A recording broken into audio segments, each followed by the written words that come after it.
Hi, welcome back to Focal Point on AFR Talk. Brian Fisher is my name. The program is Focal Point. The network is the American Family Radio Talk Network. I think we've got our call screen software problems worked out. 888-589-8840. Number to call. Happy to have you weigh in on this IRS auditing business and have you weigh in on Obamacare, particularly this national database that the IRS is going to be developing of all the private taxpayer identification information that you are going to be obligated to send to the IRS as a part of doing your taxes. And it has nothing to do with your taxes. It has everything to do with health care and with the implementation of Obamacare. Want to know what you think about that? 888-589-8840. And a couple of other items before we go to the phones that are related to the IRS thing. Back in July, Kimberly Strassel of the Wall Street Journal wrote a column about a man by the name of Frank Vandersloot. Now, Frank Vandersloot is a prominent businessman from my home state of Idaho. Very familiar with him for many, many years. If you've ever used any Melaleuca products, that's Frank Vandersloot's company. So very prosperous, very successful businessman in Idaho. He's LDS, he's Mormon. So he became the national co-chair of Mitt Romney's presidential campaign, one of its biggest donors. And here is a story by Jamie Weinstein on the Daily Caller that ties into whether this was all deliberate. I mean, the head of the IRS, the senior official, saying, hey, no, we weren't targeting anybody.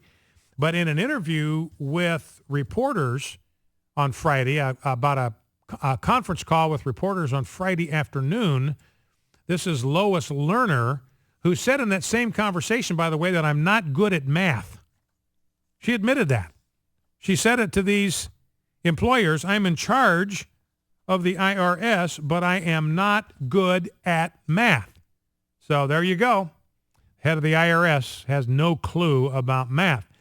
But she was claiming, look, there's no political bias here behind the targeting of these groups, even though by June of 2011, we were up to 100 groups, even pro-Constitution groups, even groups that wanted to make America a better place to live. Now we're under IRS scrutiny. And she insisted in this conference call with reporters, no political targeting, but they asked her, this is on the Washington Post, by the way, this is on the Washington Post website, where reporting on this conference call, and these reporters asked her, well, can you produce some names of some organizations that don't have conservative-sounding names that were audited by the IRS? Because, in other words, she's saying, hey, this wasn't politically targeted. So the reporters say, okay, we know you went after groups that had the word Tea Party in them, had the word patriot in them, had the word Constitution in them, had the phrase make America a better place to live in them. We know you went after those groups. Every single solitary one of those groups is a conservative group. Their names even make them sound conservative. So there's 100 of them. There's a ton of them out there. Give us one. Give us one organization with a non-conservative sounding name that you went after. She could not identify a single one. And then she was asked, well, is anybody going to be disciplined for this Nixonian abuse of power? And at first, she wouldn't say. Then she said there wasn't going to be any disciplinary action. And then she went back to saying she wouldn't talk about it.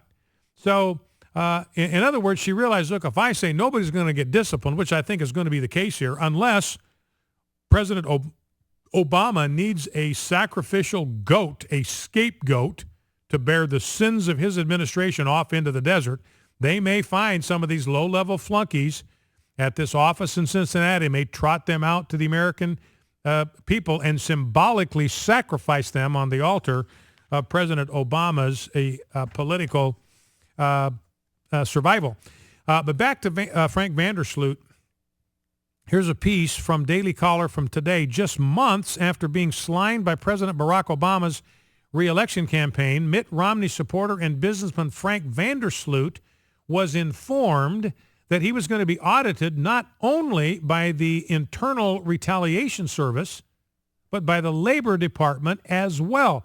Now, Kimberly Strassel, Wall Street Journal, wrote about this last May. So this, for people that have been following this is not a new possibility. We have suspected this for some time. In April 2012, Vandersloot, who served as the national co-chair of Mitt Romney's Presidential Finance Committee, was one of 8 Romney backers to be defamed as wealthy individuals with less than reputable records on the Obama campaign website. So that's how they identify this guy. He is a wealthy individual. I mean, that's the enemy in President Obama's political world. 2 months later, so after you go to the Obama website, there it is, Frank Vandersloot. He is a wealthy individual with a less than reputable record. 2 months later, after this posting on the Obama website, the IRS informed Vandersloot that he and his wife were going to be audited. Then 2 weeks after that, Vandersloot was notified by the Labor Department that it was going to, quote, audit workers he employs on his Idaho-based cattle ranch under the federal visa program for temporary agriculture workers. They're apparently going to try to get him on some kind of an immigration beef.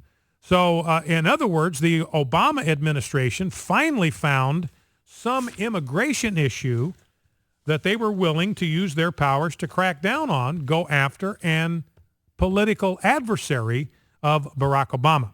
Well, let's go to the phones. Let's see, do we have anybody we can grab here? Let us go to Dave in Louisiana. Dave, welcome to Focal Point with Brian Fisher. What's on your mind? Hello, Brian. Hey, Dave. How are you? Oh, pretty good. I misunderstood. Stated it was West Lafayette, Indiana. Sorry. Okay, West Lafayette. Great. Glad to have you with us. Always a blessing to hear your show. Thank you. And I want to say that our president has really crossed the line. They've all lied to us. And what's really bad is if they're doing it to these organizations to have these tax-exempt status, what do you think they're doing to the private citizen? And the other point is a lot of people don't realize, I was thinking about the taxes today, was when the only way they can really bill you is when you voluntarily fill out that paperwork, and it's kind of weird that they never send us a bill like the property tax. But other than that, I think they've overcrossed the line, and he should be impeached, and I think I'll vote for you if you run for president. All right. Well, that's kind of you, Dave. I appreciate You're the welcome. thought. All right. And Dave, as Dave is pointing out, this could be an impeachable offense. It certainly was when President Nixon did this.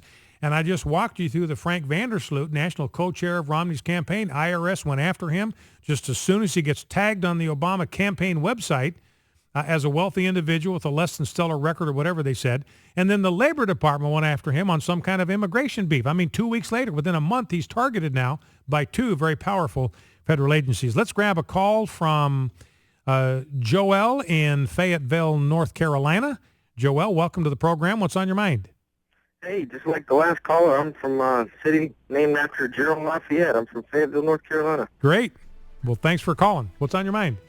Hey, I just had a couple things to say about the culpability of this administration. It's really deplorable how these events have transpired, and I honestly believe it's going to be twisted in the direction of a lot of conservatives who are going to try to say, hey, this is wrong, that in the, in this media mindset, it's going to be twisted as far as saying that, hey, you guys are trying to attack us politically, and that's why you're making up all these accusations. So it's really, I think, unless we stand for just the truth and the truth alone versus, a political agenda, then we can really move forward as far as saying, well, the president was culpable, and these events with Benghazi, the president was culpable, and the IRS.